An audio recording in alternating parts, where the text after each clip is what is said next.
اب اس کے بعد میں ہمارے مکتب کے 3 طلباء جن کو نظم پڑھنے کے لیے کہا گیا تھا وہ اسٹیج پر آئیں. خواجہ ارمان الدین، محمد ابو بکر، محمد عطیت، وہ آئیں اور اچھے بچے والی جو نظم ہے وہ پیش کریں.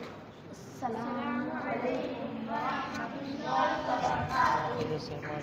اچھے بچے اگر ہو تو ایسا کرو، ایک زبان شیر بیٹھا دو، اپنے بچوں سے ملنا ابھی چھوڑ دو، جانو ان کو بھی اچھوں سے تم جوڑ دو. دوستی کے لیے اچھے بچے چنو، جو برے ہیں ہماری تم ان کی سنو.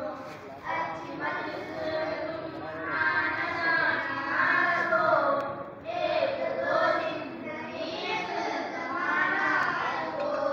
دیکھنا ایک دن وہ ضرور آئے گا، دل میں اچھے خیالوں کا نور آئے گا.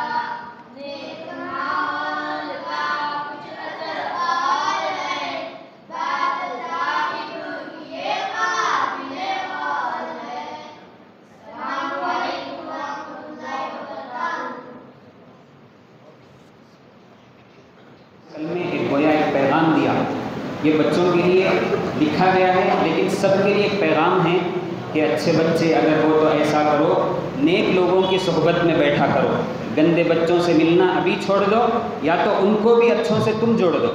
اتنا اچھا پیغام یہ چھوٹے بچوں کے لیے بالکل سادے سیدھے اشعار حضرت خالد اقبال طائب صاحب نے لکھے ہیں.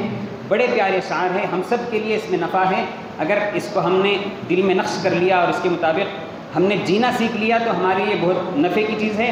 ان طلباء نے آپ حضرات کے سامنے ایک نفع کی چیز سنائی، تو آپ تمام سے میں گزارش کرتا ہوں کہ آپ طلباء کے لیے دعا کریں کہ اللہ تبارک و تعالیٰ اسی طرح ان کو دین پر قائم رکھے اور دینی جذبے ان کے اندر پیدا فرمائے.